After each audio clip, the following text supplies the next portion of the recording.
así nos narramos. Pues estamos aquí en un cambio de escenario, Nico. A ver, platícanos también por qué este escenario. Porque ustedes ya saben, amigos, que nosotros no tenemos escenario, porque el escenario eres tú. Hoy nuestro escenario es Nico, y pues nos va a platicar por qué este cambio de escenario. Bueno, estábamos en el Ágora, que es un espacio abierto, con lo que yo doy por llamar un ala delta que protege del sol, y lleno de todo ese auditorio rojo, y donde se hacen muchas cosas, o sea, desde los eventos drag, a recital de poesía, lo que quieran se puede hacer ahí.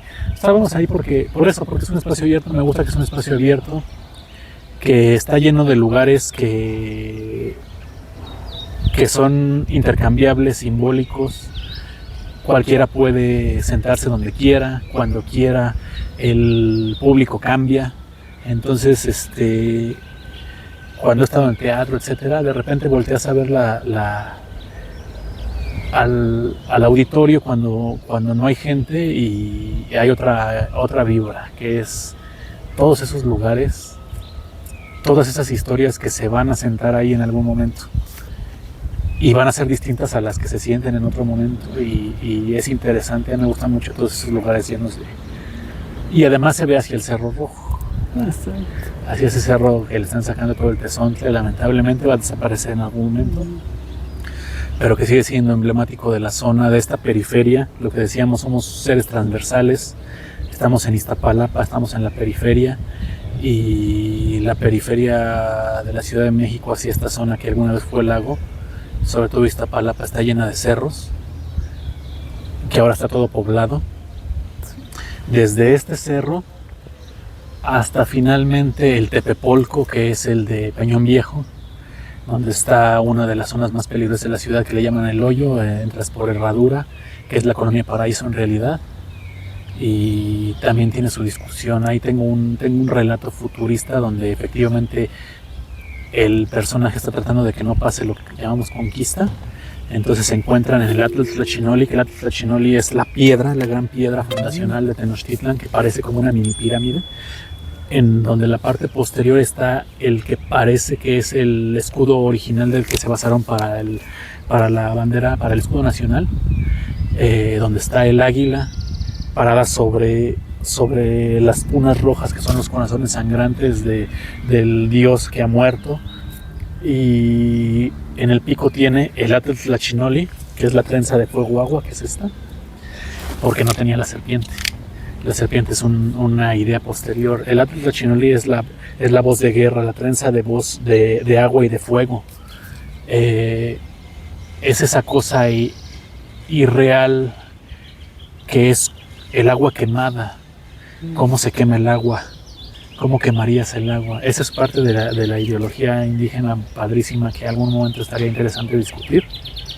Y entonces ahí encuentran la gran espada de Huitzilopochtli, y empiezan a hacer un viaje en el tiempo al 1517 y tratan de cambiar la historia. Entonces creo que es importante recordar que esta zona del lago, donde estaba uno de los más grandes diques artificiales del mundo, actualmente hay 2 diques muy grandes que andan en 31 32 kilómetros. Este dique que teníamos antes era como de unos 21 kilómetros, con la tecnología de ese tiempo, que era maravillosa, dejar pasar de los 5 lagos cierta agua salubre. Los lagos eran de diferentes alturas, una cosa maravillosa. Entonces, ese Tepepolco, que está muy a la distancia ahorita, muy atrás, donde está esa zona tan de la periferia, el Peñón Viejo era uno de los únicos islotes que afloraba en toda esa zona. Entonces, a veces es bueno voltear a ver el pasado. Y entonces por eso me gustan los cerros de Iztapalapa. Y ahora cambiamos a estas piedras, que son un lugar de reunión de varios alumnos cuando hay clases. Ahorita no hay clases, entonces es lugar VIP. Estamos en el lugar VIP y no es ocupado.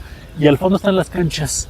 He estado mucho tiempo en las canchas porque ahí me junto con los de ingeniería, que la mayoría son ingenieros ahí. Habrá alguno de nutrición, así, pero la mayoría son de ingenierías, los que son de programación, cosas así. Y me gusta juntarme con ellos porque aunque yo sí tengo formación matemática, etcétera, me gusta ver cómo en realidad no hay un puente entre los lenguajes. También ocupo en mis textos, muchas veces cuando lo lees, hay un algoritmo. También no lo declaro. O hay encorchetados, o sea, hay como si fuera una operación matemática. Y entonces empieza el texto y en alguno hay hay unas comas parentéticas y luego más al centro hay unos paréntesis y más al centro están las diagonales igual parentéticas. Y entonces si el lector quisiera solucionar el texto de adentro hacia afuera como se hace con una ecuación, lo podría hacer, pero no lo estoy declarando. O sea, como les decía, no quiero que el lector sea avanzado. Si el lector se queda con esa primera lectura y le parece bien, qué bueno.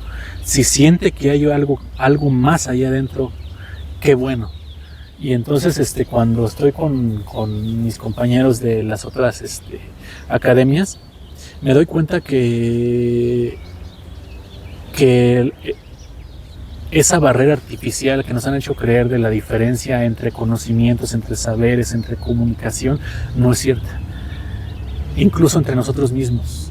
En México pasa muchas veces, eso lo deben de estudiar en sociología de la literatura, yo no he estudiado sociología de la literatura, si pueden, adelante, se los recomiendo.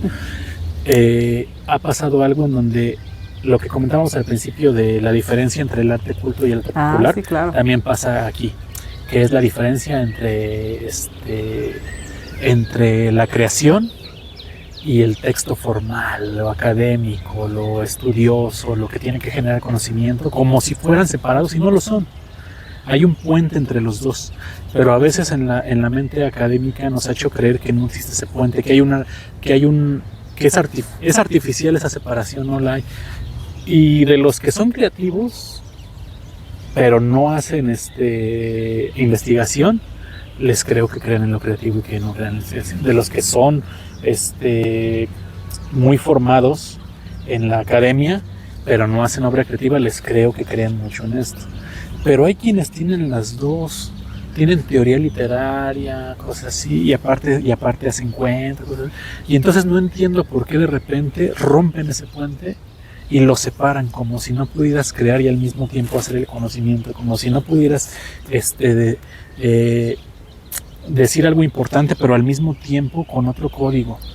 Lo que están haciendo las autoras de ahorita, les decía, o sea, a mí me encanta que tomen eso que se supone que no tenía un valor prestigioso.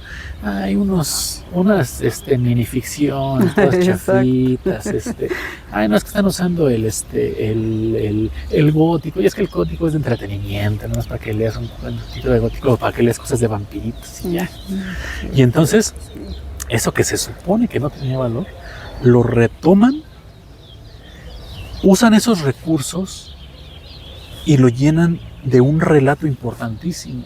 Todos esos relatos de las violencias, todos esos relatos de la política, todos esos relatos que lo van llenando, y entonces se vuelve no solamente una obra estéticamente entretenida, bien hecha, muy literaria, sino que también es una obra importante en términos del discurso, en términos de las posturas ideológicas. Entonces, eso me fascina. Y entonces, yo como soy hijo de la modernidad, pues me gusta hacer eso también.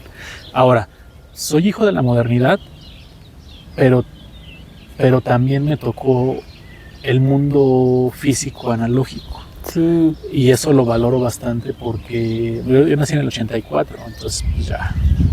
Entonces, si estoy en casa, pues me da por poner un disco de acetato con su gis, con su rayadura que ya se le hizo por ahí, y está bien. El mundo material también tiene lo suyo y es una experiencia distinta. A veces salgo a la calle, sí, que tengo plataformas digitales en el teléfono, por supuesto, y les puedo escuchar. Es más, esto va a estar en plataforma digital y sin ese alcance, sí. Sin ese alcance, ¿dónde estaría esto que estamos haciendo ahorita? Claro. Por supuesto que tiene su valor. Yo no digo que uno sea mejor que el otro, son distintos. Entonces, a veces salgo con el Dixman, a veces salgo con el Walkman, y entonces la interacción con el mundo es distinta. Sí, sí es cierto. Y yo aprecio eso que me tocó desde los discos de acetato hasta cuando nos pirateaban la música con el Napster, por ejemplo, y entonces sacabas el MP3 y cosas así. Entonces, yo no digo que uno sea mejor que el otro. Si quiero tener algo digital, pues le subo la calidad para que se oiga mejor, ¿no? Me va a ocupar más espacio, necesito más espacio de almacenamiento, algunas veces se necesitan cuentas premium, etcétera. Hay que pagar, ni modo, o sea, le pago a los artistas. Si necesito comprar un disco y no hay en físico o lo quiero tener en digital, por supuesto que se lo voy a pagar al artista. Entonces, me va a salir más barato comprar el físico, entonces se lo pago y ya lo tengo en mi dispositivo, y lo escucho con una muy buena calidad. Exacto. Entonces, digamos que no creo que el digital y el análogo uno sea mejor que el otro, se desarrollan distinto, pero sí se siente de repente un contacto con el mundo cuando vuelves a lo físico. Sí. Entonces antes íbamos al cine y pasaba la película, y había un proyector atrás del filme, y entonces esta película que estaba pasando era real. Y eso que se estaba proyectando en grandote en la pantalla, esos granos que se ven aún en las películas, aunque las vean en plataformas digitales, se ven como granuladas, esas películas que son de los 90 para atrás. Porque la película tiene esa textura. Entonces tiene un valor.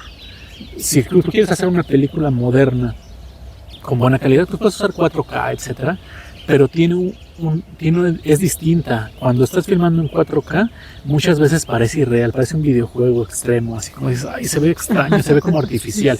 Y si no tuviera calidad, al contrario, en lugar de ser granitos, como era antes la película, como son píxeles, el píxel tiene la desventaja de que al ser cuadrado, se pierde la calidad cuando se agranda.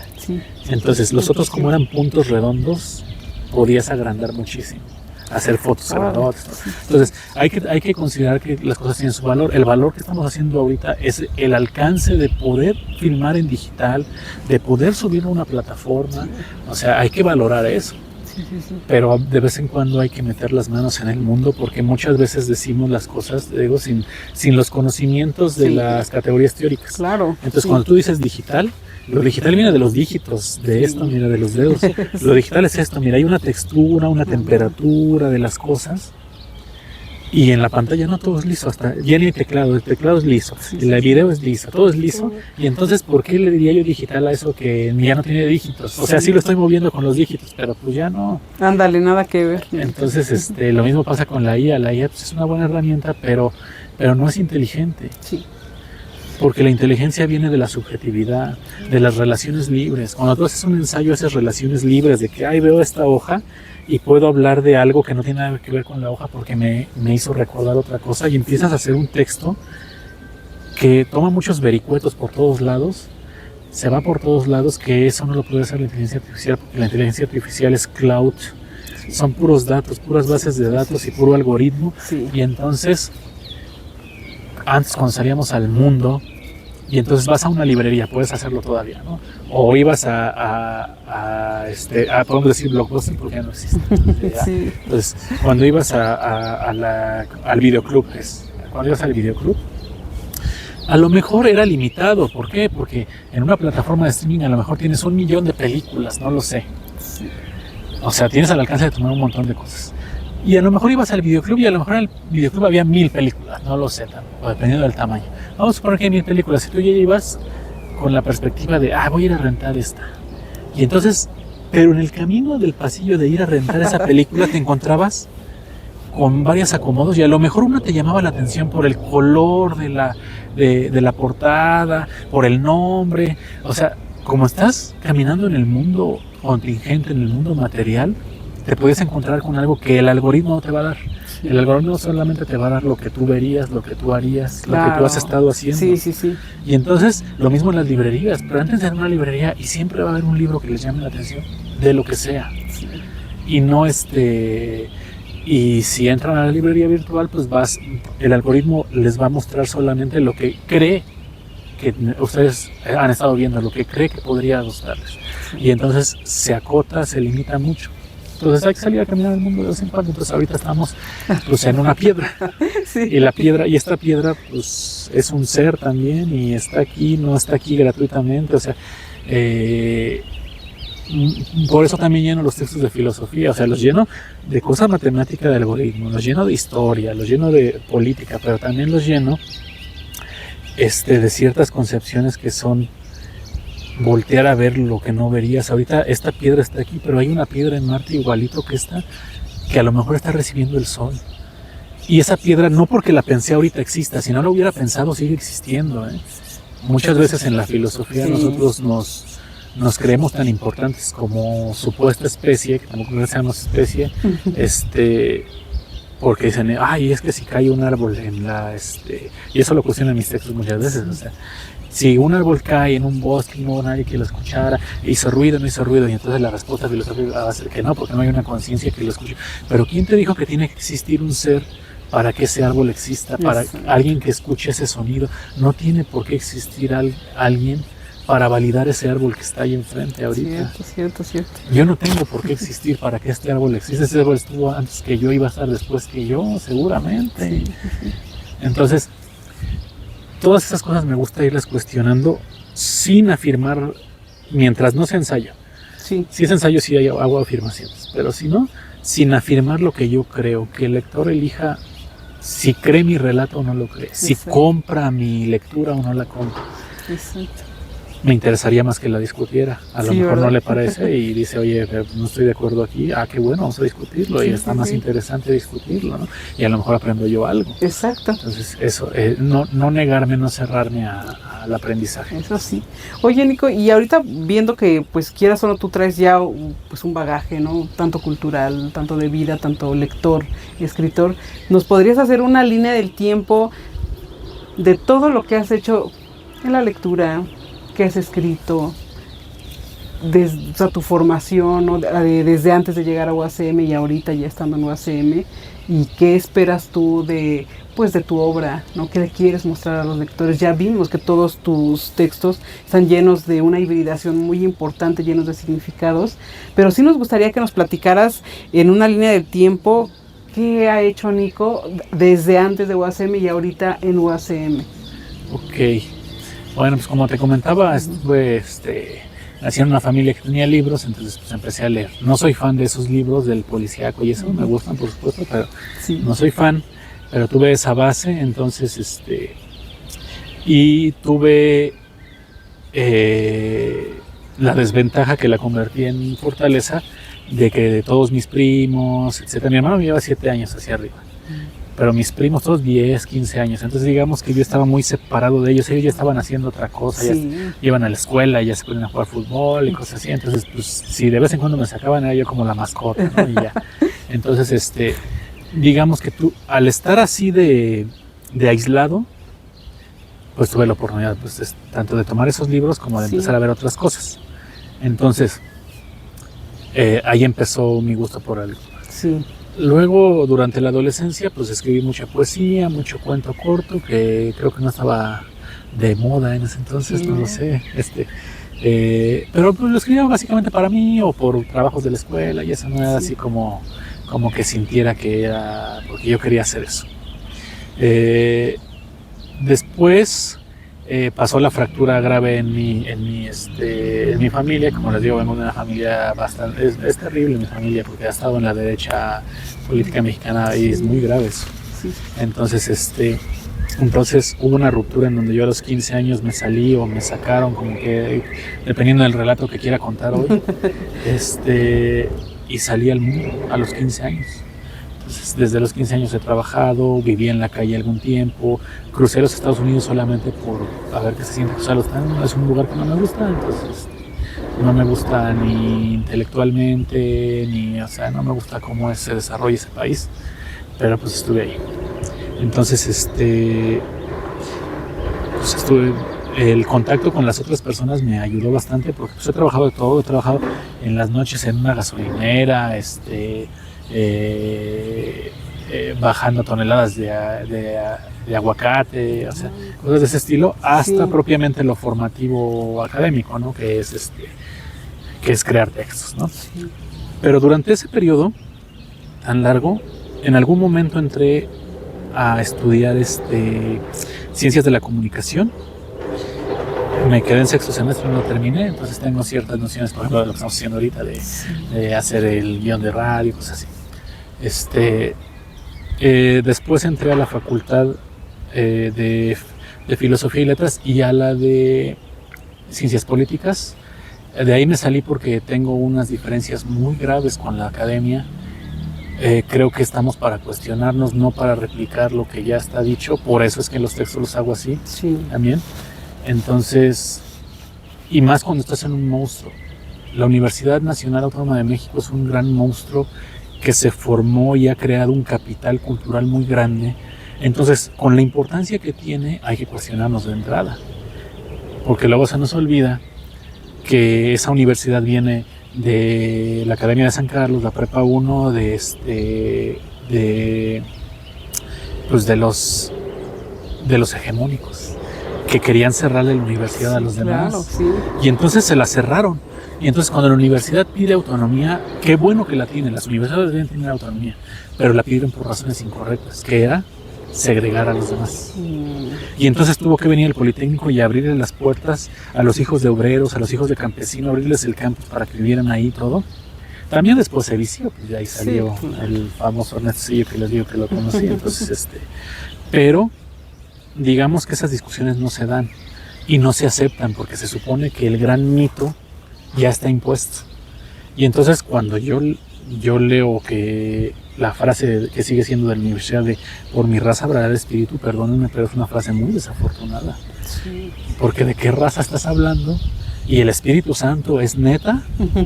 Es evidente que viene del discurso hegemónico de Vasconcelos, Sí. ¿no? Que era necesario porque estaban matando todos en las revoluciones mexicanas y había que implantar una ideología de lo mexicano, y entonces hubo un gran proyecto para homogenizar lo mexicano. Pero no que tengamos que estarlo replicando a estas alturas. No, para nada. Porque a mí si me venden el relato de la raza cósmica de bronce, pues se los compro, qué bonito, porque es para mí. Pero es el mismo relato de los arios allá en o de la Italia de Mussolini, perdónenme, pero son hombres de su época. Sí, sí. No pueden evitar que sean de su época. Sí. Entonces, en este momento hay cosas que no se permite cuestionar porque el capital que se ha generado ahí está implantado y ya. Sí. Entonces entro a la UACM, y la UACM, como una de las más recientes, ahorita está la Rosario Castellanos saliendo. Entonces, pero digamos que el último cisma de las universidades fue la última gran huelga de la UNAM. Ya sabemos, pintarrajeando los murales de Siqueiros y cuánta cosa que pasó en esa última, inicios de los 2000. Causó la última decisión, y entonces muchos que estaban en la UAM y en la UNAM empezaron a formar el programa de lo que sería la UACM. Y entonces la UACM, pues la idea fue abrirse como debe de ser una universidad pública, y está abierta completamente. O sea, abierta completamente puedes entrar, si pides beca es indistinto quien pida beca, la puede obtener.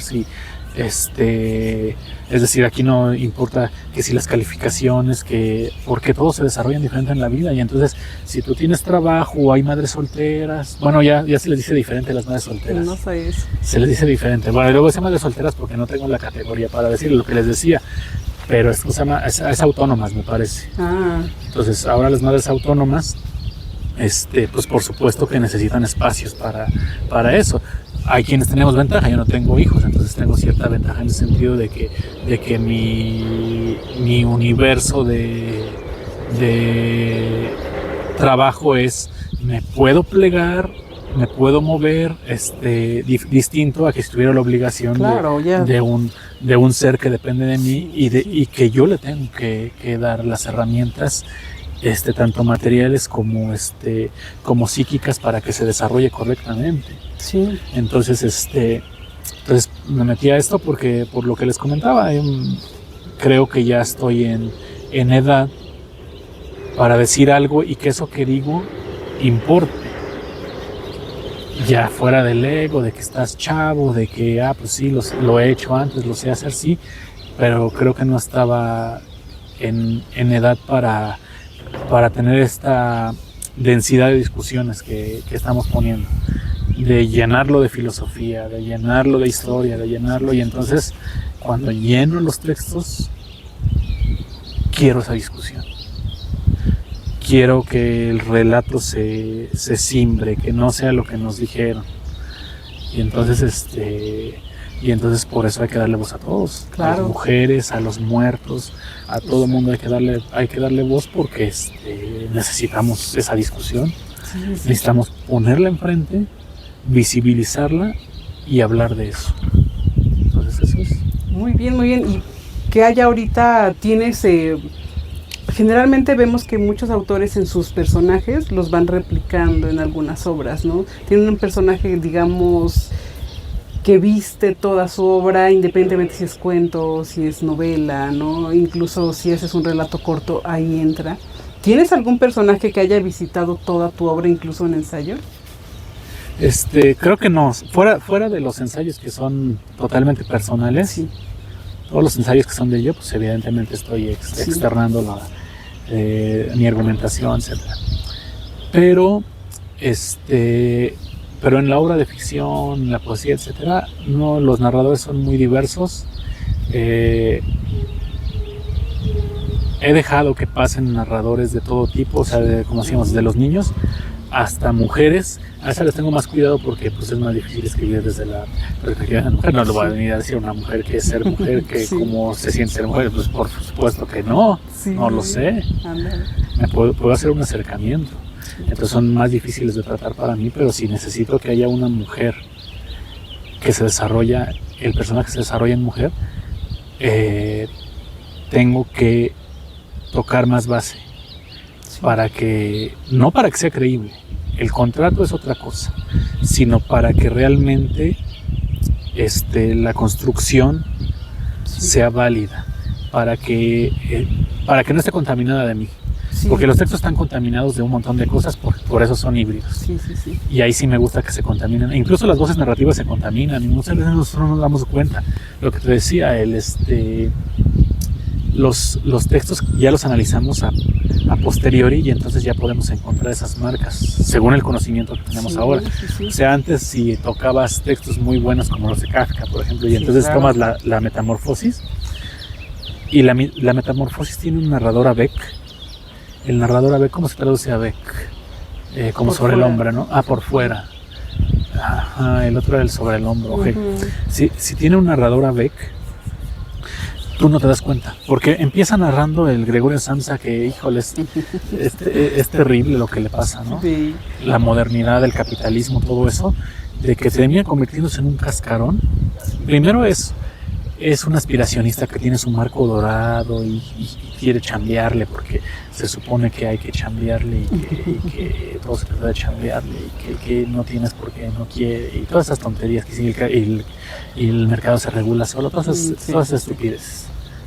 Entonces se empieza a alienar, se convierte en un cascarón y lo terminan hasta tirando a la basura cuando ya tienen sus moneditas contadas, porque él trabaja para lo que ya tienen los papás, pero no le dicen, él están usando. Y entonces ahora tienen a la hija para usarla y venderla después de él. O sea, al total él ya se convirtió en un despojo. Y entonces nos arruinó la vida Kafka, porque ahora no te puedes levantar sin decir, ay, no soy un insecto. Y te ves en el espejo y dices, no, pero sí, porque tengo que ir a chambear. Ándale. Y entonces sí lo soy. Y pero ese narrador, por ejemplo, a veces parece que es Gregorio, que alguien está viendo a Gregorio, y a veces parece que Gregorio está hablando desde su interior, y en un momento se traslapan y no se sabe si hay un narrador acá o si es la voz de Gregorio. Está contaminado. Sí. Y eso es maravilloso. A mí me encanta que los textos se contaminen y que de repente haya voces de encantamiento en donde, caray, ¿por qué este personaje que sí está dialogando, pero de repente hay una voz interior que se siente extraña, que parece que no es su voz, parece que es la voz de alguien más, o es la de un narrador externo, el escritor, o es la de podría ser hasta una voz fantasmagórica si quieres. Sí. Entonces es inidentificable, y entonces que se contaminen los textos a mí me gusta. Sí. Y por eso los hibrido. Sí. Entonces, por lo que decimos, ¿para qué ser purista? No se puede ser purista. Y si eres purista, a lo mejor el texto te queda muy aburrido. Claro. O sea, muy limpio, pero muy aburrido. Entonces, qué bonito escribe, pero no me dijo nada, ¿no? Entonces, sí me interesa que desde la voz personal, en el ensayo, pues poder decir lo que pienso, pero mejor despojarme de mí. Claro. Si no es ensayo, si es ensayo, me gusta hablar desde mí. ¿Por qué? Porque voy a tener cosas que platicar y eso. Sí. Pero si no, que no exista nunca ese narrador panóptico, ese todopoderoso. Hay que ver hacia el interior mejor. Sí. El interior es súper interesantísimo. O sea, cuando leíamos el boom latinoamericano, que son muy buenos escritores, o sea, no soy fan tampoco, querían hacer un universo completo y entonces tenías una obra donde todo pasaba en Macondo, por decir algo. Y entonces estaba bien, o sea, está bien, yo no digo que no, me gusta. Luego está el Vargas Llosa, que se fue volviendo muy derechoso con el tiempo. Entonces es un muy buen escritor. Sí. Pero no soy fan de ellos porque ellos querían crear ese mundo, por si se llama boom latinoamericano, o sea, crear un mercado. Son muy buenos vendedores, son buenos escritores, pero son muy buenos vendedores también. Y entonces cuando volteas a ver a otras escritoras de época, dices, es que esto me gusta más. O sea, hablamos de Clarice Lispector, por decir algo. O sea, si Clarice Lispector hubiera sido un vato de esos del boom, entonces estás en Río de Janeiro y vas a abrir la ventana y seguramente verías el paisaje latinoamericano bien bonito. Pues claro que sí, pues saben escribir esos compas. Entonces había una descripción muy bonita. ¿Qué crees? Que con Lispector estás viendo al interior del ser. Y dices, ay caray, está pasando algo aquí bien raro, porque Lispector sí está instalada en Latinoamérica, pero al mismo tiempo está viendo el ser. Y entonces, es extraña, que Lispector es buenísima. Y obviamente tiene su parte periodística, tiene crónicas y todo, ¿no? Pero, o sea, cosas de esas me gustan más, porque no creo en la objetividad. Claro. El mundo no es objetivo. Esa es una parte de la modernidad que nos quiere vender. Así como nos vende la individualidad, nos quiere vender la objetividad. Y no, ni siquiera la ciencia es objetiva. Porque en el momento en que tú separas algo en un laboratorio, ya estás sesgando lo que quieres que te dé de resultado el laboratorio. No es que estés limpiando la realidad y estés viendo algo objetivo. Es subjetivo. Lo importante es, hazte cargo del conocimiento que generas. Claro. Y entonces, en la literatura tenemos la oportunidad de ser todos los objetivos que queramos. Sí. Eso es lo que me gusta. Perfecto. Oye, ¿y tus personajes qué tocan y qué no tocan? ¿Qué es lo que tú como escritor no dejas que ellos, digamos, que crucen esas fronteras? Creo que no les pongo limitaciones porque se tienen que desarrollar solos. O sea, digo, yo tengo las suficientes herramientas como para ordenar eso que está pasando, pero en realidad hay que dejarlos que sean. Entonces, si tienen que tocar algo que duele, pues que duela, ¿no? Sí. Si tienen que tocar el mundo físico, pues qué bueno que toquen el mundo físico. Si están instalados en su mente, pues vamos a entrar a su mente. Y entonces dejarlo fluir. Muchas veces hay flujos de conciencia y entonces están escritos como flujo de conciencia, ¿no? Y el flujo de conciencia, si es un personaje terrible que a lo mejor es un psicópata, qué sé yo, no he escrito sobre un feminicida, pero si se me ocurre escribir un feminicida, estoy seguro que las nociones que tiene internas y lo que piensa son cosas terribles y así tendrán que escribirse. Claro. ¿No? Como lo terrible que son, porque el personaje es lo que piensa. Así es como se percibe en el mundo y así es como percibe la objetivación de una mujer, por ejemplo. Claro, y entonces no tendría yo que censurarlo ni refrenarlo, tendría que ser así. Evidentemente es un texto que tendría que tener una discusión importante, porque si he hecho, por ejemplo, erótico, no me gusta tanto hacer erótico, pero por ejemplo, el poco erótico que tengo, le tengo mucho cuidado porque es lo mismo que pasa. Muchas veces lo erótico que he leído, que es de escritores varones, es hacia el objeto mujer, el objeto de deseo, y hacia la... ¿Cómo se llama cuando dices algo acerca de hacia la belleza hegemónica? ¿No? O sea, lo que les gusta la belleza hegemónica. Entonces se me hacen muy chafas, la neta, los textos. Habrá algunos buenos, por supuesto. Y cuando lees erótico de mujer, la mujer está instalada en otra cosa. no nada más que está en el tacto, sino que está en otra cosa. Entonces, me gusta mucho las mujeres. Yo lo poco que he escrito de erótico, por ejemplo, lo he escrito como un rechazo a la visión masculina, y entonces hay eróticos que parece que son muy de lo masculino y entonces tienen cosas francamente pornográficas, francamente de la industria, así, cosas así, pero porque son a propósito, porque la discusión que quisiera que tuviera ese texto es que eso es un texto en contra de la pornografía, por ejemplo. Sí, claro. Y entonces se siente que es muy pornográfico y hay cosas de OnlyFans y hay cosas hasta se nombran marcas de ropa y se desarrolla en Los Ángeles, cosas de ese estilo. Sí, sí. Y entonces tú lo lees y dices, no, este lo escribió un vato. Pues sí, sí quiero que se note que lo escribió un vato, pero porque la discusión que quiero que se haga es que ese mundo de la pornografía está mal.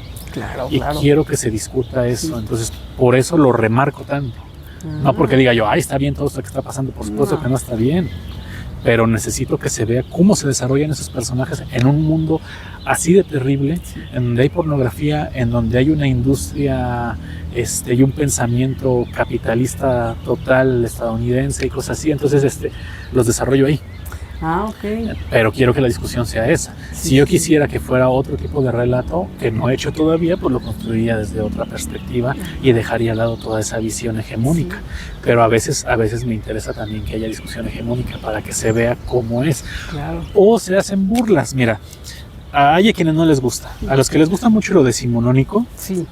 Te pueden dejar un ejercicio cuando tocan cosas literarias en academia, que quiero que me hagan un cuento de Blancanieves, y entonces pueden tomar a un enano o a todos los enanos y que los enanos hablen o hagan lo que quieran, pero que sea una versión de ustedes de Blancanieves.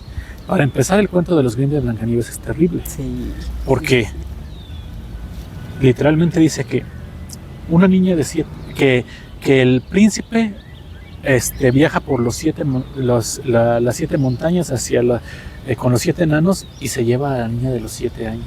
Imagínate. Entonces, tenemos ahí rapto, violación, un montón de cosas terribles. Y luego, evidentemente es un cuento de su tiempo, lo que decíamos ahorita, no lo voy a censurar, el cuento existe y ahí está, y quieres leerlo, léelo. Exactamente.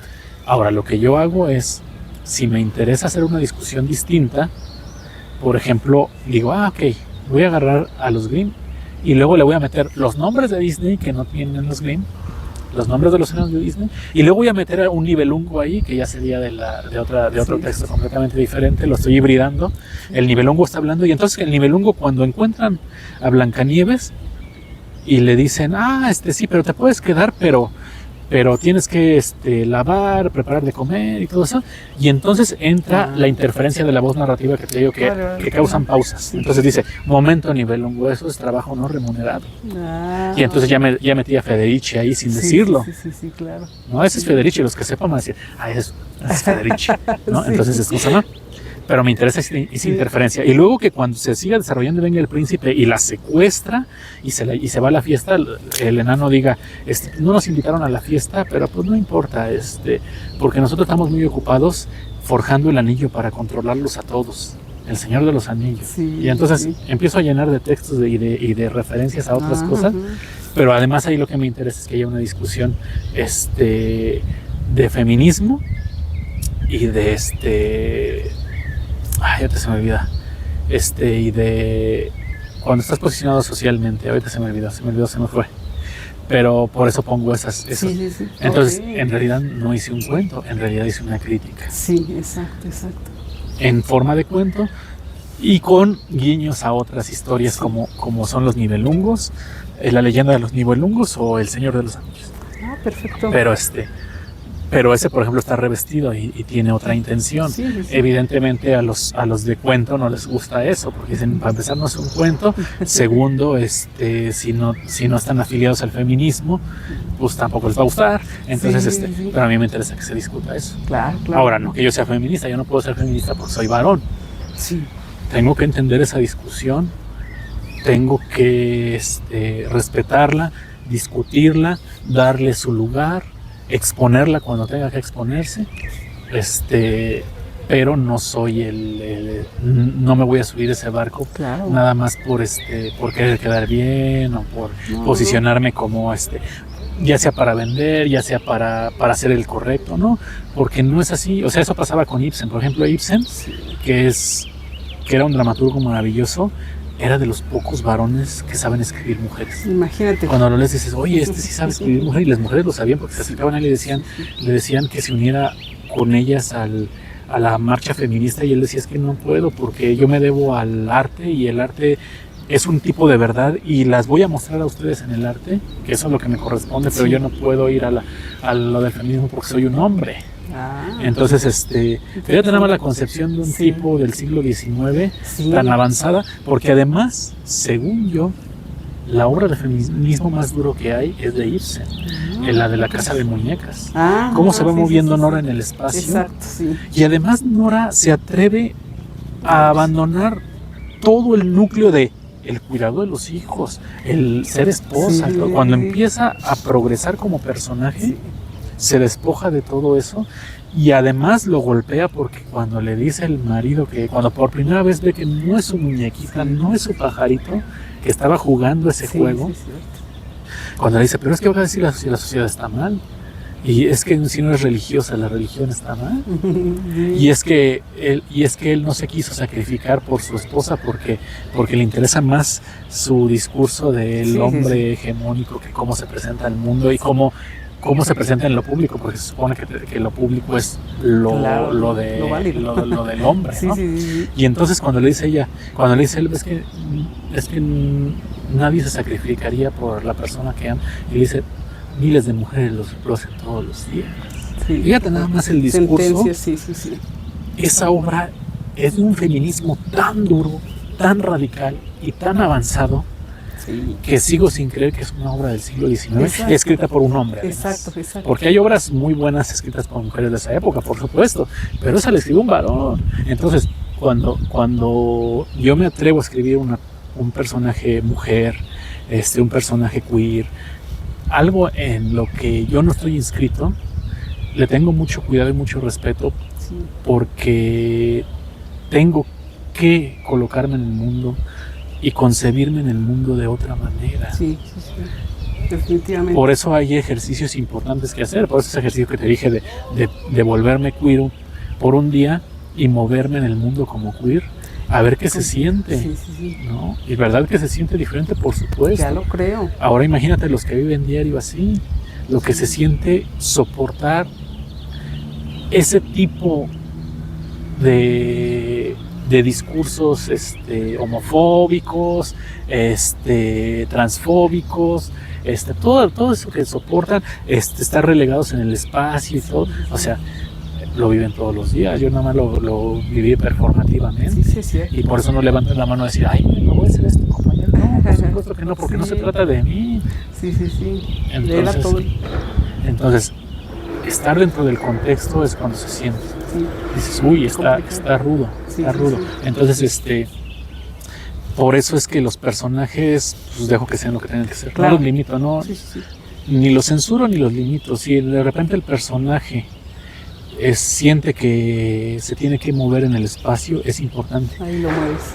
Porque esa discusión se va a dar en algún momento, lo que te decía. Si la personaje mujer transgrede un umbral, no lo estás diciendo en el texto, no estás diciendo. Y ahora el personaje va a transgredir un umbral porque acaba de tener una revelación. Por supuesto que no lo estás diciendo, simplemente pasa. Y entonces la mujer abre la puerta y sale a la calle, y entonces el lector, si es un tipo de lector específico, va a saber que la progresión de ese personaje es una evolución. No necesariamente que tengan que evolucionar los personajes, a lo mejor no evolucionan, pero sí va a cambiar. Entonces, esos cambios que se van dando en el espacio, eso que se va enunciando y todo, debe de ser importante. Si no es importante, ¿para qué? Sí, no se toca. Entonces, por eso de repente se carga mucho misterio. Yo sé que a veces, como dice Daniela Tarazona, porque Daniela Tarazona es una de las que me cae muy bien, porque también es muy de elipsis. Entonces, dice, a veces me paso de rosca, dice Daniela Tarazona. Pues sí, a veces me paso de rosca, pero pues es necesario. A veces hay un exceso, a veces hay un exceso. A veces parece que se está desbordando el texto, que es incontrolable y hasta morfológicamente no corresponde. O sea, si vas a estamos acostumbrados morfológicamente, el cerebro se adapta igual que lingüísticamente. Cuando estamos en el registro, ahorita voy a ir con el señor de los tacos, o me subo al transporte público y hablamos diferente. Sí. Los códigos lingüísticos son distintos, los vamos modificando, no hablamos igual. Entonces, lo mismo pasa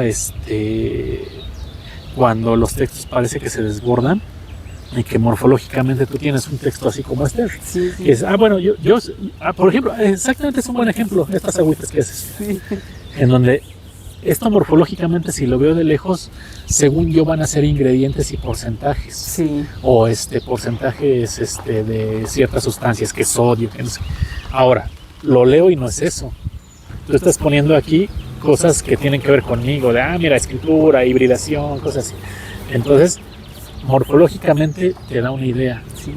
Entonces, cuando tú vas a ver los textos modernos, de las escritoras modernas sobre todo, tú vas a ver, este es un poema, el cerebro se prepara para leer un poema porque está ordenado como si fuera un poema y resulta que no, que es una narración. Sí, sí, sí. O, esta es una minificción porque tiene forma de minificción y el cerebro se prepara para una minificción. Y no es una minificción. Sí, sí, sí. Y entonces, a ti como lector te exige más. Sí, claro. Te está exigiendo una incomodidad de decir, oye, yo estaba listo para esto y me estás entregando otra cosa y entonces Sí. me estás pidiendo más atención.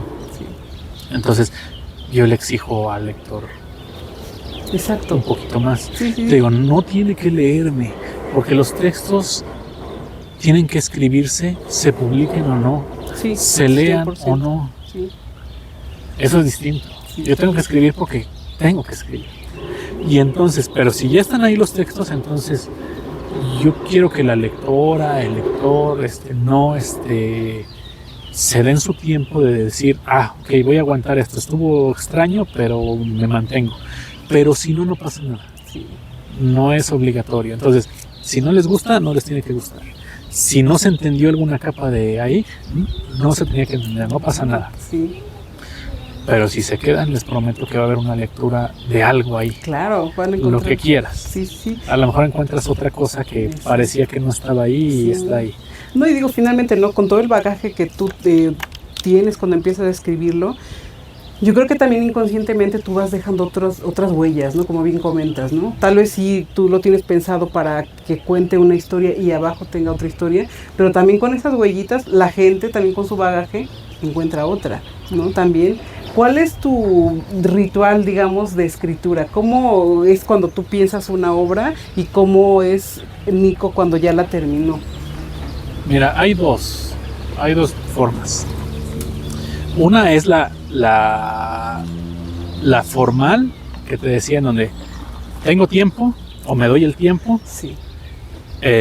tengo el conocimiento, la experiencia, la estructura para hacerlo y tengo algo que decir. Entonces me pongo a escribir. De, a ver, todavía no lo tengo, me imagino un esqueleto, este personaje va a empezar aquí, va a terminar aquí, va a transitar por acá, podría cambiar en el tiempo como lo voy escribiendo, pero más o menos el esqueleto ya está pensado. Y lo voy alimentando. Con la obligación de que independientemente de que sea un texto que a lo mejor no se va a publicar, no se va a vender, es algo que quiero hacer y ya, Sí. yo me obligué a sentarme y hacerlo. Y a veces las menos pasa esa cosa que te digo que no creo que no existe de la musa y eso. A veces pasa que estoy más predispuesto y entonces la idea es más fácil de alcanzar porque se vio. Entonces digo, vi ese trozo de botella rota y pensé que esta podría ser una historia de esto, de quién rompió esa botella y entonces pum, pum, pum, y entonces me surge más rápido y entonces son distintos los textos, se desarrollan distinto, porque ese texto que se me ocurrió ahorita lo podría desarrollar demasiado rápido. Sí. ¿Va a llevar a correcciones? A lo mejor sí, a lo mejor lo dejo que se enfríe y después en una semana regreso y lo vuelvo a leer y digo, estaba bien escrito, tiene este errorcito y este errorcito, pero estaba bien escrito, no lo voy a cambiar, o cambio el orden así. Y los otros, los que son obligatorios, por mí mismo, pueden tardarse un poquito más, pero llevan también otro orden. Si quiero hacer un ensayo y a lo mejor necesito buscar fuentes, investigar y eso, a lo mejor el texto es muy pequeño y me va a llevar unas horas, pero estoy obligado a sacarlo. Entonces, voy a buscar esto, y este contexto, y quién habló de aquello, y lo voy haciendo, y aunque no sea un texto extenso, está argumentado suficientemente por lo que lo está alimentando. pero porque yo me impuse a hacerlo. Claro. Entonces, en ese orden. Y una vez que ya están hechos los textos, el valor estético que tienen me importa, por supuesto. Lo emocional, pues por supuesto que me gustan más los que surgieron de una idea completamente creativa. Sí. Estéticamente generalmente son mejores, por supuesto. Pero los otros, así fuera un ensayo completamente académico, los disfruto también. Sí. No los disfruto al escribirlos, esos se sufren. Así, sí. Los dos se sufren, ¿no? Pero el que es más académico, más estructurado, cosas así, el que debe de estar más soportado, porque estás argumentando y demás, los sufro mucho al escribirlos. Luego cuando los leo y ya están corregidos y ya ven otra versión y eso, digo, está bien hecho, me gustó este ensayo, me gustó, está bonito. Y además pues está, como le gusta a la academia, morfológicamente así, acomodadito y todo. Entonces qué bonito y se lee bien, entonces me gusta como texto crítico. Sí. Pero me gusta más que haya que haya extrañamientos, que haya incomodidades, que haya pausas innecesarias. Eso que te estoy diciendo de las interferencias, cuando meto un narrador que de repente detuvo el relato y se siente extraño. Evidentemente, si yo lo siento extraño, el lector lo va a sentir extraño. Sí, también, sí. Entonces, yo sé que estoy pidiendo más atención de la que comúnmente se pide y todo, pero lo que les digo es, se van a ir con algo. Sí, no sé qué, a lo mejor algo que ni siquiera tenía yo pensado, porque muchas veces salen cosas que no tienes pensado. Cierto, sí. Y entonces cuando lo lees después dices, caray, sí lo hice yo, lo que quería decir es esto y se dice, pero hay otra cosa que no se dice allá adentro. Exacto. Y esa discusión es importante, porque, por ejemplo, te compartí otra vez el que está súper contaminado, el de Marina, que Marina pues está hecho con 4 idiomas, ¿no? Y entonces dejo que la mente de la narradora se contamine del náhuatl y del chol y del tutunacu y del español, ¿no? Y eso le da un ritmo específico. Pero también la dejo ser porque pues, si es una niña chica, estoy seguro que yo no soy mujer, nunca me salieron los pechos y eso, pero pues estoy seguro que a esa niña cuando le salen siente un peso extraño en los pechos, se siente incómoda o cosas de ese estilo, y tiene una ambivalencia entre sentirse mujer pero al mismo tiempo que ese cuerpo está cambiando. Entonces es lo que te decía, cuando escribo de otro personaje que sea extremadamente diferente a mí, tengo que darle más tiempo para que se desarrolle, para entenderlo. ¿Qué te está pasando? ¿Qué estás pensando? ¿Cómo te mueves en el mundo? ¿No? Y cuando es más cercano a mí, porque podría ser uno de ficción, pero a lo mejor es uno de ficción, es un tipo cuarentón y vive en la ciudad y eso, pues seguramente tendrá más puntos en común conmigo y es más fácil escribirlo porque pues a lo mejor veo una cosa y piensa lo mismo que yo pensaría. Exacto. ¿No? Entonces, digamos que así se desarrollan. Es una cuestión extraña porque el quehacer del escritor es como el del boxeador. Decía el Guti Espadas, no era el Guti Espadas, era otro boxeador diferente, ahorita se me olvidó, pero era de los de la península de Yucatán. No era el Guti Espadas, era el otro, era Miguel Canto, me parece. Que no hay hombre más solo en el mundo que un boxeador, que no nos falta que te meta el pie el referee. Es que tiene razón, porque imagínate, se suben dos tipos a matarse uno contra el otro y no importa el público que haya ni nada, porque ellos están aquí, nadie te va a ayudar. Entonces, el quehacer del escritor muchas veces así es. Compadre, lo siento, pero nadie te va a ayudar, porque además nadie te puede ayudar. Te podrían ayudar si estuvieras haciendo un texto de grupo en donde, oye, entre nosotros 5 vamos a hacer una investigación de tal tema, y a lo mejor ahí podemos ayudarnos, tanto en la escritura como en la investigación, pero cuando estás haciendo un texto, así sea académico, tú solo, ¿quién va a poder filtrar lo que tú quieres filtrar? ¿Quién va a poder buscar lo que tú quieres buscar? ¿Quién va a encontrar eso que tú de repente te surgió? Pues tú solo, estás solo en el mundo. Por eso te digo, llega un momento en que es un quehacer así muy, muy grave, muy gravoso. Por eso cuando hacía cortometraje y demás, lo que más odiaba, hay 2 cosas que odio mucho. Se me da, lo que más se me da es el cuento, por supuesto, pero se me da mucho hacer el guión.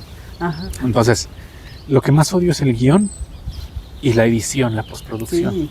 Porque la postproducción puede ser que ya se grabó todo, ya se hizo, y puede ser mucho material y todo, y estén, compadre, y tú lo sabes porque has hecho producción, independientemente de lo grande, Claro, sí. son recortes, son capas, son acomodos, y entonces lo vuelves a ver. Aquí me pasé como medio segundo, hago un corte fino, no, primero pongo reacomodo, arreglo el audio. Entonces, la producción se parece mucho a la escritura. Estás muerto, compadre, porque tienes todas las herramientas, tienes que hacerte el tiempo, pero nadie te va a ayudar. Sí, nadie te puede ayudar ahí. Es complicado. Nadie te puede ayudar, aunque tengas un asistente, pues ¿qué te puede ayudar? Pues no, porque estás cortando tú en ese momento, ni modo que corte otra cosa y luego ya no queda, o sea, o sea, todo un concepto que tú tienes que ir armando. Entonces, y en la escritura pasa eso, por eso el guionista y el editor, yo les tengo el máximo respeto, obviamente al fotógrafo también, porque la imagen que se graba es lo que se va a ver, y si se quemó, si algo, ya va listo. Entonces, esos son los que construyen la película. Lo demás, cuando me toca dirigir, actuar y eso, pues yo creo que es más grato, porque haces menos y recibes más aplausos por ni hacer nada, además, porque no, fuera del teatro es otra cosa, pero muchas veces cuando estás haciendo corto ni siquiera necesitas actuar, porque es 3 segundos te sientas aquí en la piedra, 5 segundos volteas para allá y dices bien, y así, y cuando lo arma el editor parece que actuaste, no hiciste unas cositas de segunditos por aquí, por allá, y el editor le dio el ritmo y parece que actuaste, y no actuaste nada, compadre. Entonces lo mismo el director tiene que tener una visión, unificar muchos criterios, muchos saberes y todo, pues es un trabajo muy difícil, por supuesto, pero ese que se mató escribiendo la idea, ese que va a hacer los recortes, que ahora ya ni siquiera son físicos, afortunadamente ya no traen la filme ahí, mi máximo respeto, porque son unos quehaceres completamente solos, solitarios, esquizofrénicos a veces, y entonces pues mi máximo respeto. Si se quieren hacer una figura para vender, se las compro, no hay problema, que digan la figura del escritor genio, la figura del ermitaño, véndanmela, no hay ningún problema, se las compro, porque yo sé que es un quehacer muy difícil. Claro que sí. Pero te digo, pero según yo eso no es lo más importante, porque eso es el mercado, esa es la portada del libro, ese es lo que va a vender. No, lo importante es decir algo importante, y que de ese algo genere nuevas discusiones, nuevos conocimientos, y se empiece a ramificar. Creo que eso es lo más interesante. Sí. Oye, ahorita que hablabas del documental, del guión, porque también es súper complicado hacer un guión, ¿cómo es para ti esa faceta? ¿Cómo viviste esa faceta y ahorita qué representa para ti como, o sea, ya que estás en una etapa más de, digamos, lo académico, no académico, sino que de la escritura? ¿Cómo fue para ti? Porque tú has estado en la producción, has estado, digamos, en campo, tú grabando todos esos, pues, todas esas capas de los cortos. ¿Qué diferencia tiene ahí y cómo fue también para ti vivir esa etapa comparada con la que estás ahorita viviendo como escritor? A mí lo que me gusta del quehacer fílmico, independientemente de si es video o si es filme, es que se generan nuevos sintagmas, como pasa en la literatura, que el sintagma es una cosa que ya es indivisible, ¿no? Y entonces, fíjate, esta botella es un sintagma en donde pues tiene mi nombre, le pusiste unos ciertos colores, le escribiste algo, y si yo cambio esta etiqueta a otra botella es un sintagma diferente. Es lo mismo que pasa con los libros, me compro una edición azul y si me compro después una edición roja, aunque sea la misma traducción, el mismo texto, es un sintagma diferente, es decir, este objeto se acaba de crear algo distinto en el mundo. Entonces, cuando tú estás juntando sonido, imagen, cosas así, de repente se junta un sintagma diferente en donde este movimiento de esta personaje y esto que dijo y esta luz que cayó aquí y eso crean esa formulación específica. Que yo le digo sintagma, le puedes decir le podemos decir una ecuación si quieres, un algoritmo si quieres. Eso me gusta. Ahora, en el caso del y esos extrañamientos que se hacen, por ejemplo, a mí que me gusta mucho David Lynch era tan creativo que tú lo puedes distinguir, sus series, sus películas y eso, ese es David Lynch, porque tenía una forma de contar, de armar, de iluminar, de todo, que era muy específica de él. Y entonces decías, creó un nuevo lenguaje, creó un nuevo extrañamiento, se siente raro verlo. Sí. Entonces eso me gusta. Ahora dices que del guión, a mí no se me hace que sea difícil escribir el guión. Creo que se nos hace difícil en general a quienes escribimos, porque estamos acostumbrados a la subjetividad. Sí. Entonces estamos acostumbrados a abstraer y decir algo y que ese algo tenga un significado, o explicarlo si somos de otra corriente. Pero según yo es lo más fácil, porque el guión solamente se tiene que ver y escuchar. Okay. No se tiene que explicar. Sí, sí, sí. Es difícil adaptarlo. Sí. Ahí sí, porque por ejemplo estoy pensando en un cuento de Juan José Arriola, el de Pablo, que es de los más largos que tiene, que dice algo así como que Pablo salió a la calle, estaban los grandes vitrales del edificio, y entonces Pablo sale a la calle y siente la corriente de aire y ve las cosas como recién puestas, como recién pintadas en el universo. Es una abstracción, sí, no se puede filmar. No, claro. Porque si yo pongo las cosas apareciendo con un programa computacional, pues están apareciendo y el espectador puede imaginar muchas cosas. Pues las cosas están reapareciendo apenas, ¿no? A lo mejor es un programa, ¿no? Exacto. Si las pongo muy brillantes, pues a lo mejor dice el espectador, se me hace que este tipo que acaba de salir a la calle está drogado, está viendo las cosas bien prendidas, ¿no? Entonces, tiene que haber un diálogo en voz en off seguramente ahí. Sí. Eso no es cine, eso es voz en off. Sí. Entonces generalmente el guión tiene que deshacerse de todo eso que no se ve. Entonces hay fórmulas que se han vuelto tan utilizadas que ya no funcionan. O sea, ¿yo por qué querría poner a la personaje en un cuarto sola, con una ventana donde todo se ve nublado a la distancia y apagada la luz, para decir que está triste? Es una fórmula. Sí, sí. Por supuesto que está triste, pues se ve todo triste. Exacto. Entonces, si yo evidentemente sería un error volverla en otro formato diferente, como son las subópera, las novelas, sí. En donde se tienen que decir, porque las novelas están hechas para que la señora que está planchando, haciendo la comida y eso, no necesita estarla viendo, entonces dice, te odio, Fernando Roberto. Y cuando lo ama es lo mismo, te amo. O sea, todo lo están diciendo porque en realidad no es un filme, es una cosa dialogada. Sí, pero ni siquiera es narrativa, porque lo que te decía, si yo pongo a ese personaje y lo quiero convertir en novela, le voy a poner la que diga, ay, estoy muy triste. Pues es una novela. Sí. O sea, con ver que está todo el escenario así, yo sé que está triste. Pero aunque ver el escenario sigue siendo una fórmula gastada. Sí, claro. Así de, ay, el cielo de tus ojos. Ya, por favor, ya, chole con eso, ¿no? El azul en la poesía más utilizado que nada. Sí. Por favor. Entonces, según yo, no está difícil. Lo único que tienes que hacer es sentar y ver. Ver las cosas.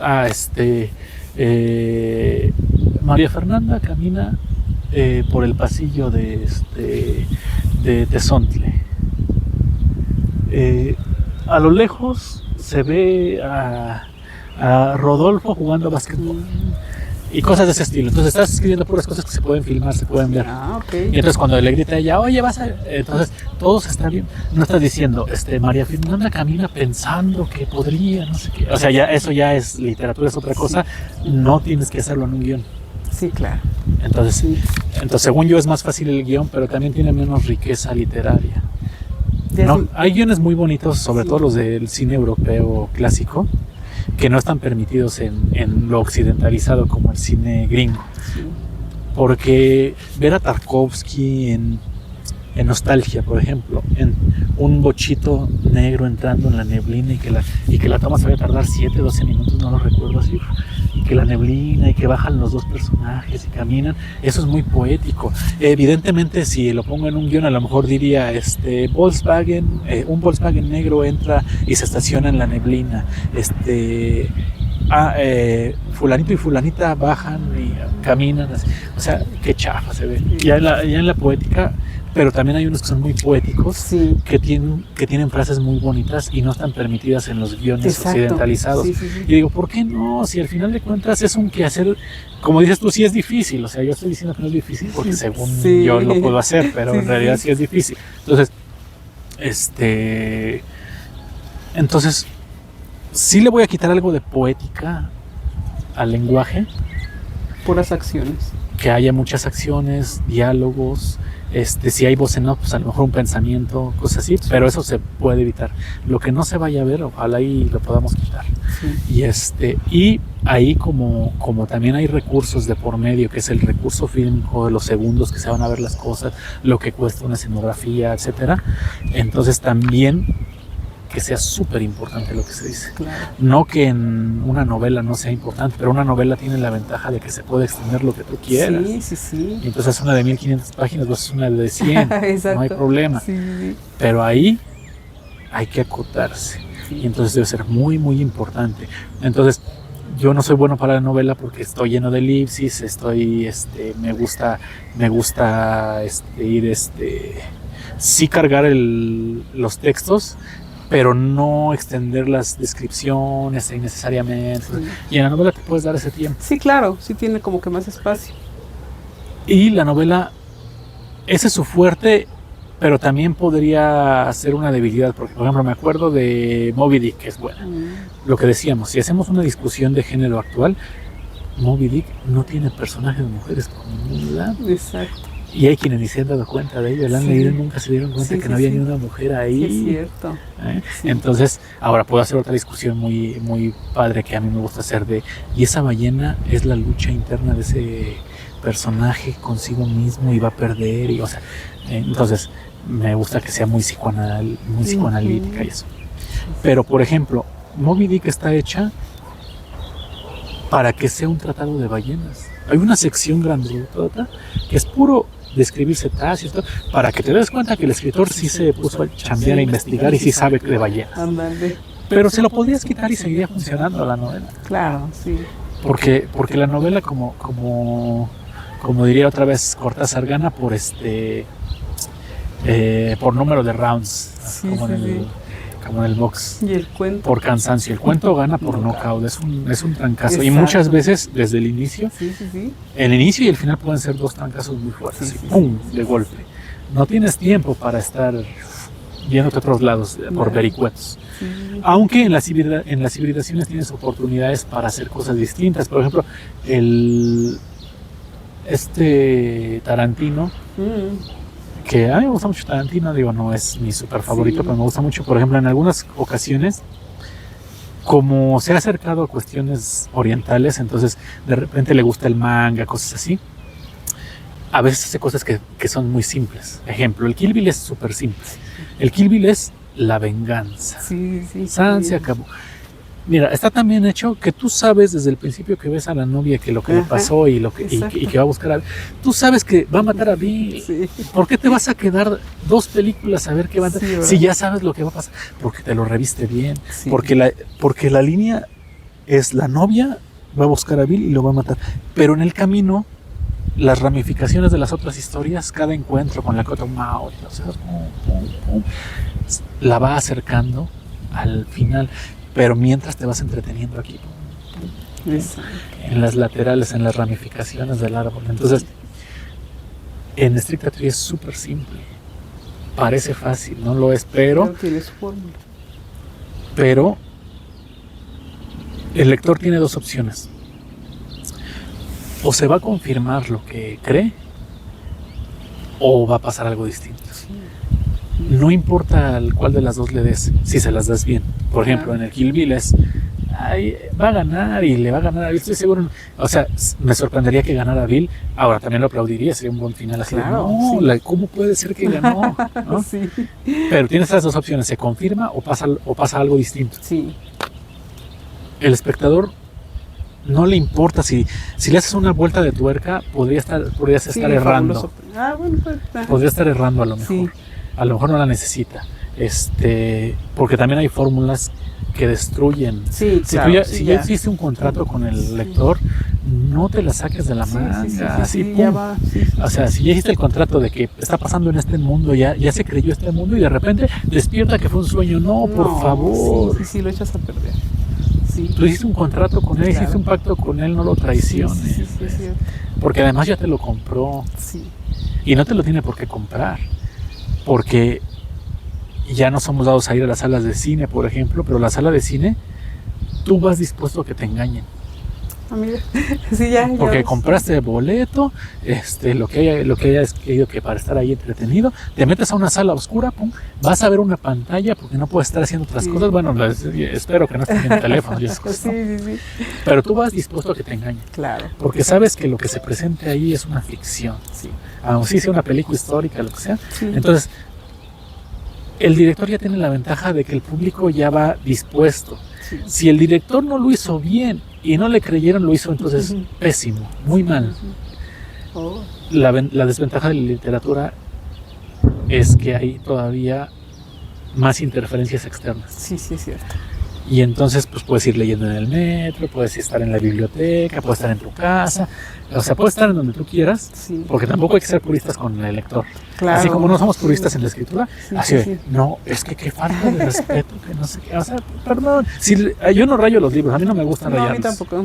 Pero tampoco le voy a decir a alguien, ay, no, ¿por qué subrayaste ahí media página? Qué feo.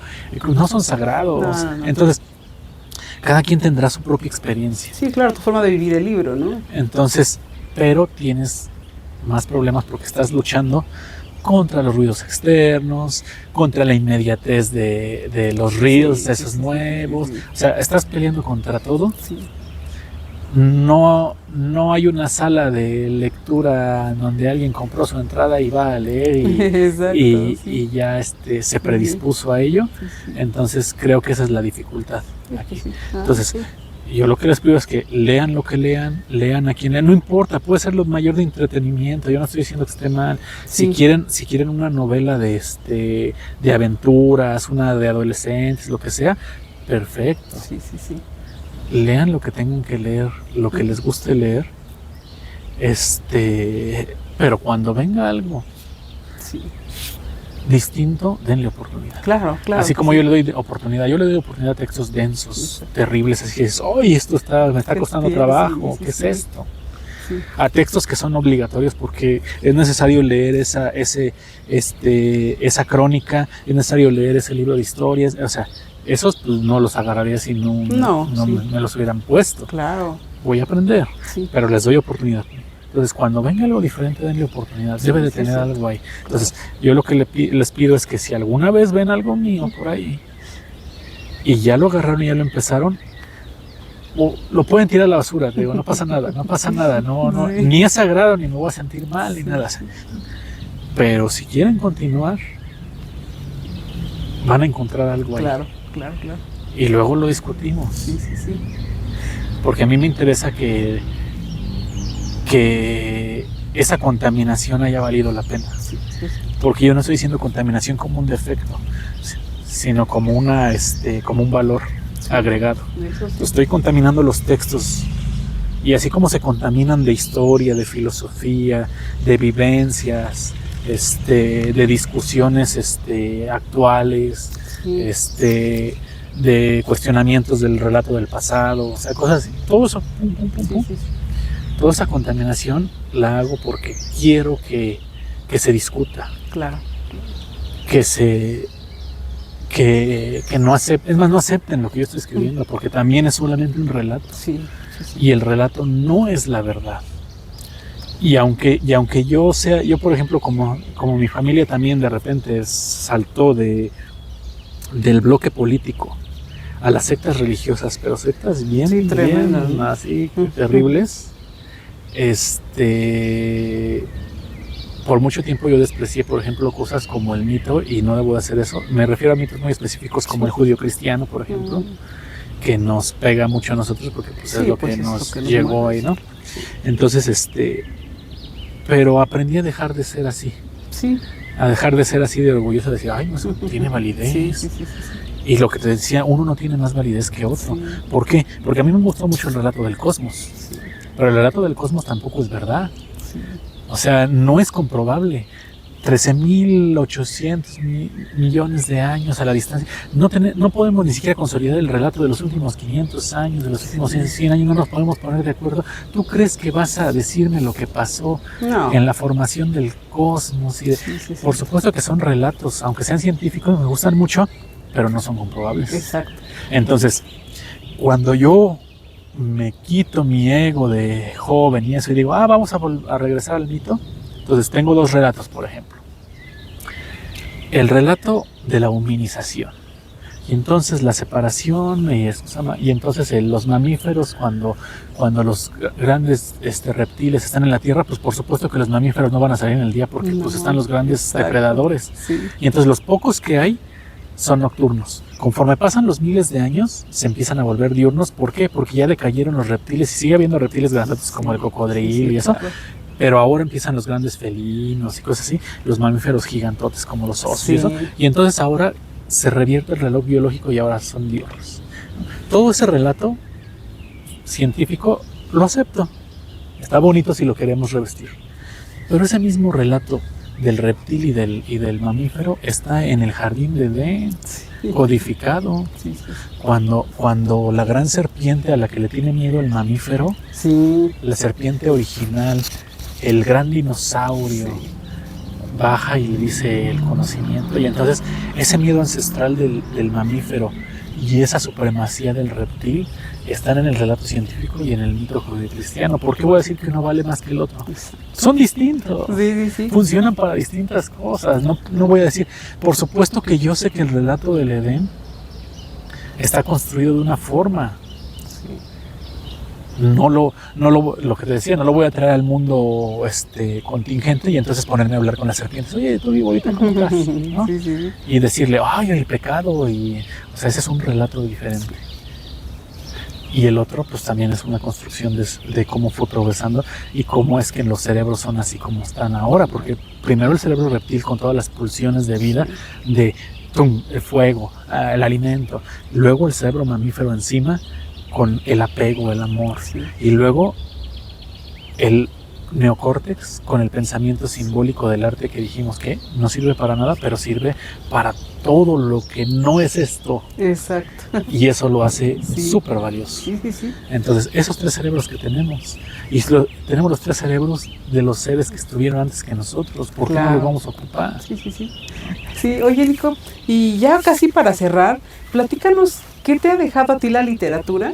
¿Y qué diferencias tú ves, obviamente, en lo visual? Porque pues tú has tocado todas esas aristas del arte. ¿Qué te ha dejado diferente el cuento? Porque es lo que a ti te atrae de lo visual, que lo visual también es algo muy atractivo y que tú has pues tocado desde muy, muy cercano. ¿Y qué puede encontrar qué vas a encontrar tú ahí en la escritura que te separa de lo visual, por decirlo así? ¿Y qué va a encontrar el lector cuando vea una obra de Nico? Pues lo que es diferente es la subjetividad, lo literario, que no se puede hacer en la imagen, que te decía, hay cosas que en la imagen no... Puedes poner a recitar un poema y el personaje, por supuesto, ¿no? Pero digamos que la literatura te da una arbitrariedad casi ilimitada. No es ilimitada, pero es casi ilimitada. Por eso la poesía es tan difícil, porque es casi ilimitado el símbolo que puedes hacer. Entonces, si le quieres decir sol a la luna e invertir los papeles, lo inviertes porque el lenguaje te permite ser arbitrario. Entonces, lo que van a encontrar en los textos es arbitrariedad,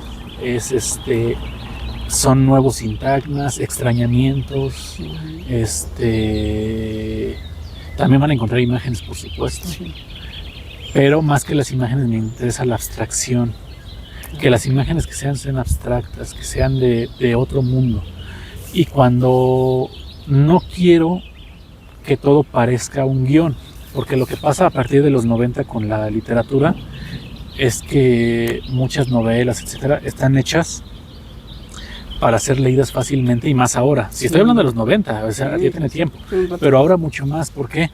Porque como ya no hay capacidad de abstracción por la inmediatez de todo, en donde ves una serie de un minuto, imagínate, de un minuto cada, las series verticales son de un minuto la que sigue, un minuto la que sigue, un minuto.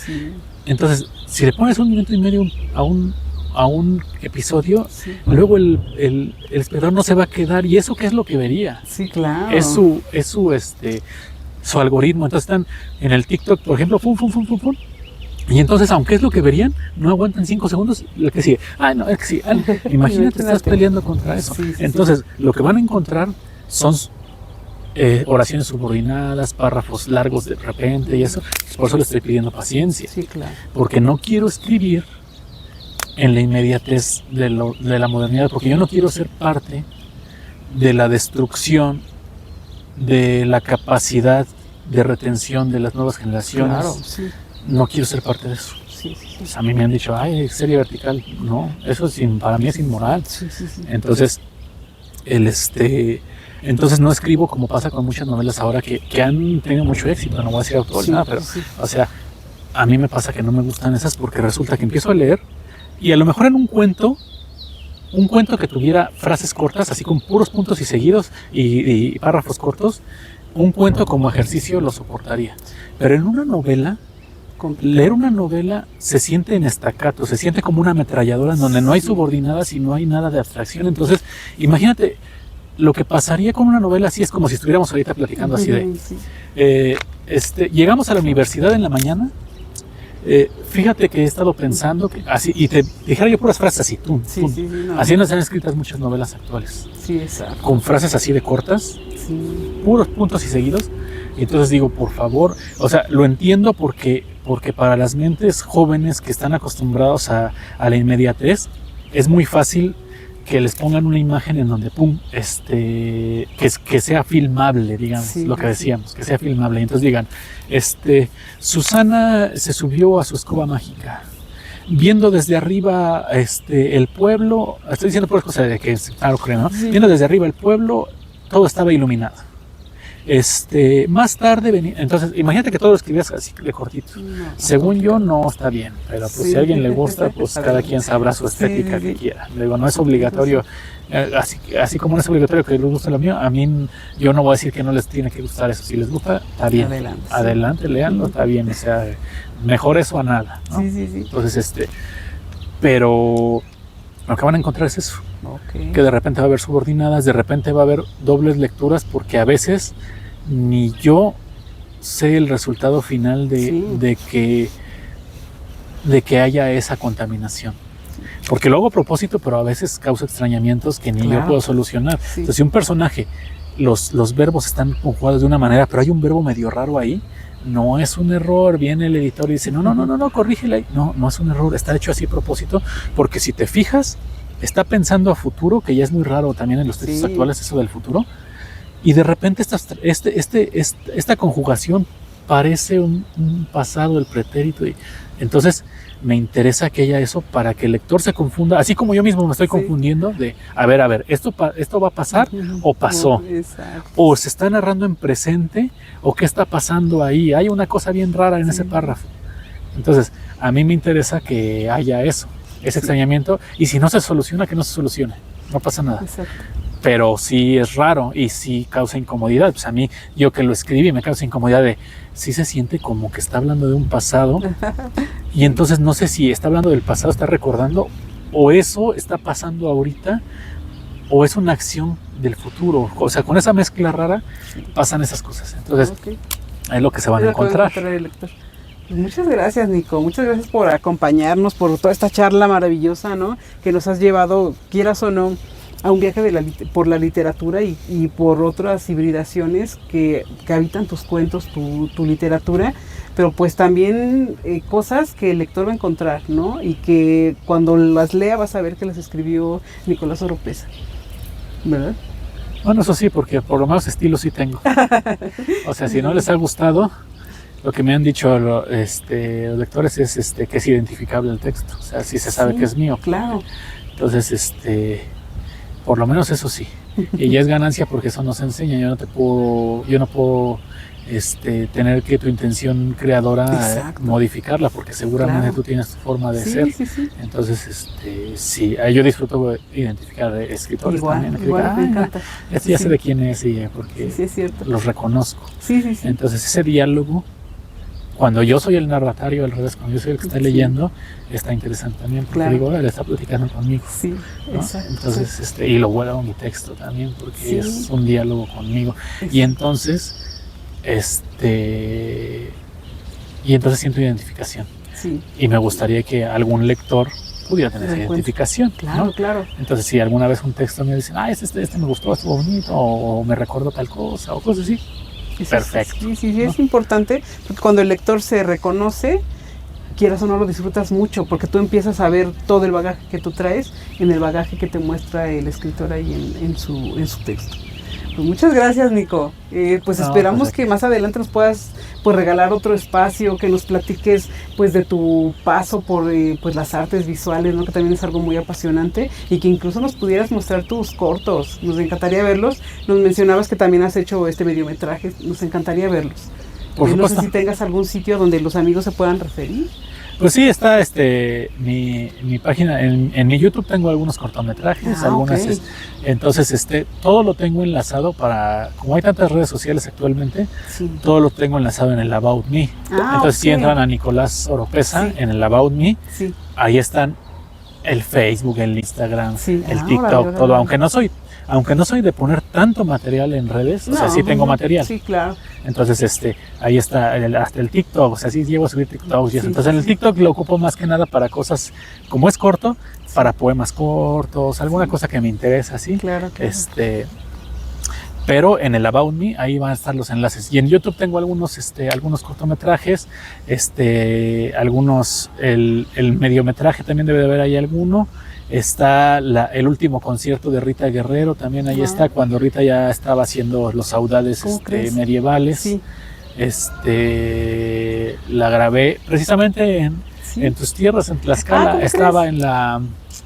ya se me olvidó cómo se llama, esa que tiene tan bonitas las estrellas en el arriba. ¿No es en el Teatro Xicoténcatl? No, en el centro. Es que no es iglesia, debe ser no es iglesia ni parroquia, por donde está la... ya sé, es ¿donde está el exconvento? En el exconvento. Ok, sí. Ahí fue San Francisco. En el San Francisco, ahí hizo el saudade. ¿Cómo crees? Y pues a Rita la tengo porque pues también hice algunas cosas de video, algunas cosas de entrevistas allá a los Tacubos, cosas de ese estilo. Súper, sí. Entonces, pues he tenido el privilegio de platicar con personas diversas, y pues si algo les puedo compartir de eso, pues también. Sí, muchas gracias. Nos encantaría pues ya que la charla se dirigiera a todo lo visual, ¿no? Y también que los amigos puedan visitar tus sitios, ver todo el material que les que les muestras, ¿no? Que nos estás compartiendo. Sería fabuloso también ahí un diálogo, ¿no? Que te puedan comentar. Ahí que entren y van a ver la diferencia. O sea, si entran al TikTok, te van a ver hay algunos poemas recitados. Si entran al YouTube está lo de largometraje, mediometraje. Si entran a LinkedIn, el LinkedIn yo no lo ocupo con la aburrición que ocupan tanto, que es donde más tengo seguidores, quizás, porque en nosotros no tengo seguidores. En LinkedIn tengo como 16,000, no sé qué, y la profesional. Entonces, pero ahí, por ejemplo, me permito subir ensayos cortos, en lugar de contenido de ese aburrido de LinkedIn, ensayos cortos, y cuando son cosas largas, las subo en PDF. Entonces, si ven los documentos, van a ver un ensayo sobre lo público y lo privado, por ejemplo, un análisis de las voces del relato, cosas de ese estilo, que vienen en PDFs, ¿no? Sí. Pero ese sería, digamos, el más formal. Sí. Y los otros pues son un poquito más libres, porque pues son en el Instagram, pues puede ser cosas que me gustan, hasta están los libros ahí fotografiados, o cosas que me gustan, es muy sui generis, pero si quieren el que tiene más textos, más formalidad, pues tendría que ser en el LinkedIn, pero todo está en el About Me. Ok, para que nuestros amigos te puedan localizar, amigos, ya saben, o sea, Nicolás Oropeza tiene un montón de cosas que mostrarnos, ya vimos. Si ahorita en la literatura, o sea, nos mostró un mundo vastísimo, nos encantaría también verte en las artes visuales, y ya vimos que practicas Yairo. Sí, así es. Entonces también nos encantaría platicar sobre eso después. Sí, después platicamos de la escalada, los maratones, claro. El uso de la katana y eso, que también es otra forma de desenvolverse en el mundo, claro. y otra forma de pensamiento. Sí, porque digo, ahorita nos acotamos, amigos, a lo que es la literatura, pero pues Nicolás Oropeza hace muchísimas cosas que ya ustedes irán viendo ahí cuando visiten sus redes. Pues muchas gracias, Nico. Gracias por el espacio, gracias por esta charla maravillosa, que mira, afortunadamente es un día maravilloso para disfrutar, ¿no? Porque estábamos en el Ágora, que también estaba pues muy riquísimo y con solecito, pero pues mira ahorita nubladito, pero genial, ¿no? Sí, muy bien. Pues muchas gracias a todos por por ver este tipo de contenido. Vean a los otros que están anteriores. Bueno, habrá después algunos más, ¿verdad? Adelante, pero vean los anteriores. Algunos escritores de ahí, algunas personas de ahí las conozco, algunos no los conozco en persona, le he leído su obra y eso, entonces pues, está interesante que de primera voz pues también podamos acercarnos a ellos y a ellas, ¿no? Sí, claro, muy importante. Muchas gracias, Nico. No, a ti, que estén muy bien. Igualmente, amigos, cuídense mucho, ya saben que pues a dónde pueden encontrar a Nico y pues nos vemos a la próxima. Bye.